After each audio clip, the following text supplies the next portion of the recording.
what he's made of in the playoffs. So it's not going to be an easy go for the Lakers at all. I'm feeling like this is going to go to 6, but I honestly have to bow to the kings of the NBA right now, which are the Los Angeles Lakers. I got the Lakers winning 4-2 over the Phoenix Suns to move on to the second round. Listen, y'all, we're going to take a quick break, short break. When we come back, we got the trivia question of the day. We're going to head to the gridiron and talk about the NFL and move those chains. Julio Jones has now been made available by the Atlanta Falcons. Where is his best destination? We talk about all that and more on the other side. This is the Playbook Podcast.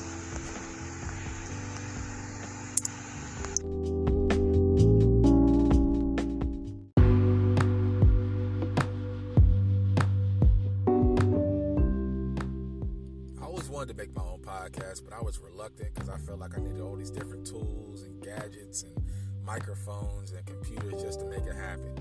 But then I heard about the Anchor app, and it made it so easy to make my own podcast. Plus, it's free. There's creation tools that allow you to record and edit your podcast right from the palm of your hand with your phone or your computer. Anchor will distribute your podcast for you so it can be heard on Spotify, Apple Podcasts, and many more. You can make money from your podcast. You can make money from your podcast with no minimum listenership. It's everything you need to make a podcast all in one place. Download the free Anchor app or go to anchor.fm to get started.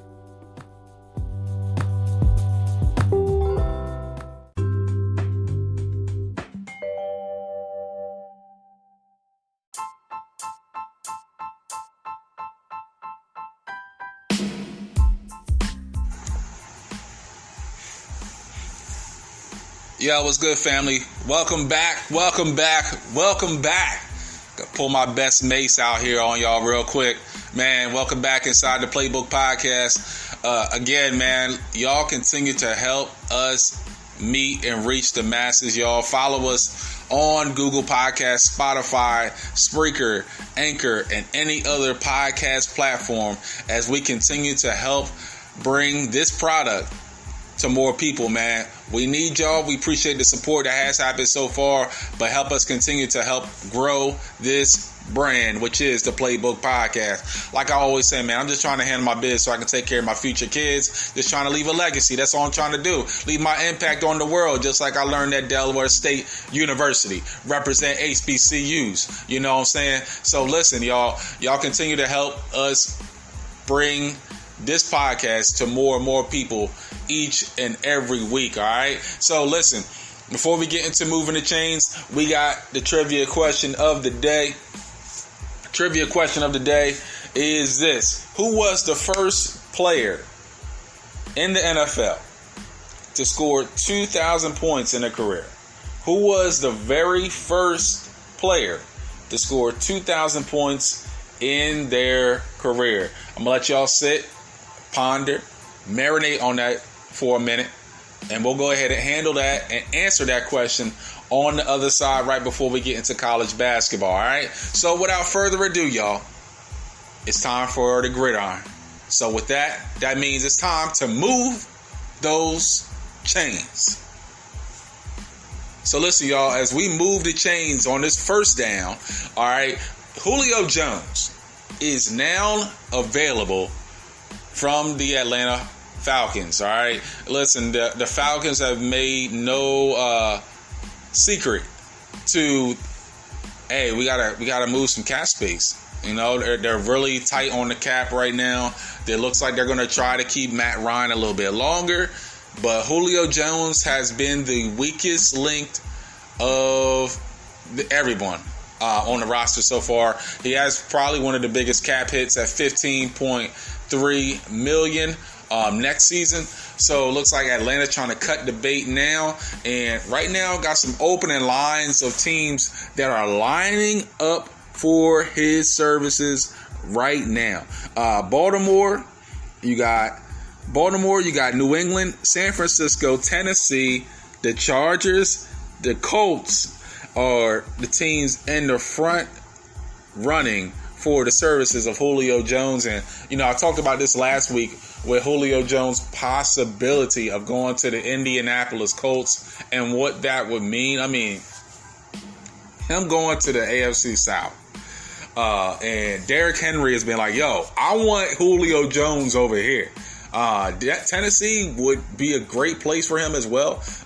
Tennessee has lost some receivers, Jonnu Smith, also Brown as well this all season. So they really could use a Julio Jones to open up the field for a Derrick Henry who has rushed the ball. Count this, y'all. 681 rush attempts over the last 2 seasons. That's a lot of workload for a running back. And if they're really trying to preserve King Henry, and even though he had 2,000 yards last season, it would behoove Tennessee to keep this man as fresh as possible if they're looking to make a deeper run in the playoffs. So bringing in Julio Jones would do wonders for this franchise, especially with Ryan Tannehill reinventing and reinvigorating his entire career in Nashville. I mean, seriously, it has been a complete revamping of his whole entire career and what his career could have been if he would have stayed in Miami. It's been nothing but smooth sailing for this young man with the Tennessee Titans. So Julio Jones going to Tennessee, New England has had internal conversation in regards to bringing in Julio Jones. I mean, Julio Jones and Cam Newton? Whew. But that would really mean Cam Newton's arm will have to be right. I mean, over the last couple of seasons, he's never really been a super accurate quarterback at all. But just having a weapon like a Julio Jones, I mean, New England has already spent a whole lot of money this all season anyway, bringing in weapons to try to bring and make the offense flow a lot better than it did last season with no real help on the outside. Julian Edelman retired this all season. So New England really looking for a punch on offense. So we'll see if a guy like Julio Jones, I mean, even the Los Angeles Chargers, I'm not going to be a homer, but that's my team. But listen, I don't mind giving up a Mike Williams, who has been injury plagued his entire career so far, for a Julio Jones. I mean, Julio Jones, Keenan Allen, right there is all you really need, seriously, on the outside. And you got Herbert, you got a better offensive line. Listen, I'd be happy. I'd be completely happy with a lineup like that on the outside. Listen, the number of places where Julio could go is endless. Even DeAndre Hopkins is in there as well in Arizona. Like, hey, I would restructure my contract for a guy like Julio Jones. To me, the best place would be Indianapolis, the Los Angeles Chargers, and the Baltimore Ravens. I mean, Julio Jones paired up with Lamar Jackson. Wow. Lamar Jackson actually having a competent wide receiver. No disrespect to Hollywood Brown at all, but he's more of a slot receiver more than he is a real number one. But bringing in a guy like Julio Jones would do wonders to Lamar Jackson's career. Seriously, having a true number one receiver on the outside for the first time in his career, wow.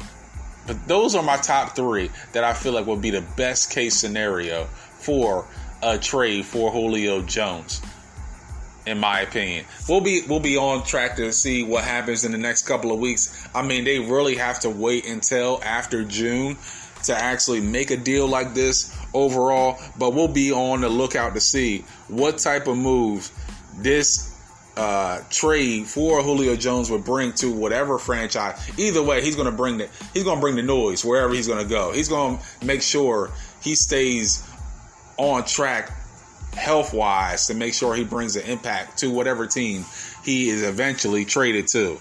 All right. So had some different signings in the NFL this week as well. Kelvin Benjamin signed with the New York Football Giants, not at wide receiver, but at tight end for the first time in his career. He's been known as a wideout, 6'5", 230, but with the new look in the NFL, I don't see why Kelvin Benjamin couldn't be successful at the tight end position. So we'll see what happens with Kelvin Benjamin and see if he can have a resurgence in his career, NFL career, with Big Blue. Ryan Kerrigan signed with the Philadelphia Eagles a couple of weeks ago. He stays in the division after 10 seasons in the District of Columbia with the Washington Now football team. So Ryan Kerrigan bringing his veteran leadership to a very young now Philadelphia Eagles team. Speaking of people that were signed, Tim Tebow now is signed under contract for the minimum with the Jacksonville Jaguars, again at the tight end position. And no sooner did he sign the contract, his tight end jersey, his 85, has been selling out on NFL.com like hotcakes, seriously. Just like pancakes, just like IHOP pancakes. It's been that popular just as soon as he has signed his contract with the Jacksonville Jaguars. Listen, I still feel like it's a publicity stunt, but man, I just want to know. And this is going to be the question of the day. Y'all please leave y'all comments in the show notes. Can he actually make this roster? Can Tim Tebow actually make this roster for the Jacksonville Jaguars after so many years away from the NFL? Y'all please leave y'all comments in the show notes. That'll be at the end of every show on Spotify, on Anchor. I'll be sure to read, listen to whatever comments you have. And listen, even if it's great commentary, we'll bring you on the show.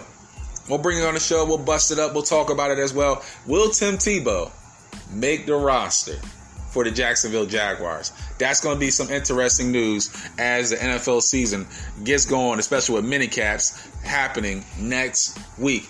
Also, we got some best free agents available. We still got Justin Houston out there. We still got Richard Sherman as well. We got a Mitchell Schwartz out there. We got guys that can make an impact still out there on the free agency market. So we'll see what teams are able to get these guys, like a Justin Houston. I feel like he's going to go back to Indianapolis eventually. They still need a guy that can actually rush the quarterback, even though they have DeForest Buckner already. Having and keeping a guy like a Justin Houston, a veteran presence, will do great things for Indianapolis, especially when they already have Darius Leonard and a couple of key guys on the defensive side of the ball already.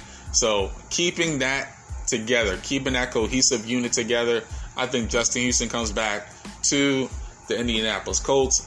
Richard Sherman comes back to the Bay for the San Francisco 49ers on a one-year deal. That's what I think it's going to be for him moving forward, especially as he ages gracefully at the cornerback position. So we'll see what type of moves are made in free agency as mini camps get started here in the next week or so, y'all. All right, so we're going to take a time out, y'all. When we come back, we got college basketball on the other side, and we're getting ever so close to me helping you get your mind right before this week, for this new week that is to come with the championship speech. Y'all don't touch that dial. Y'all know what time it is. It's yet another episode of the Playbook Podcast.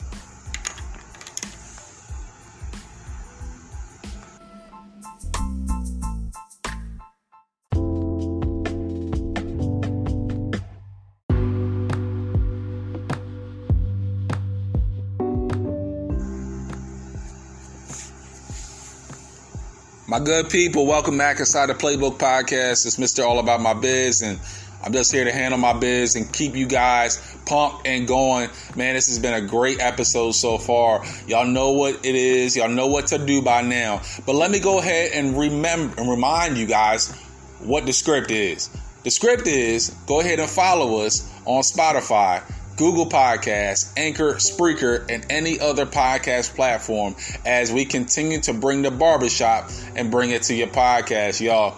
Listen, We got so many different things happening so far with this show. We done gone through the association around the NBA. We done covered everything with the gridiron. And now we're going to go into college basketball.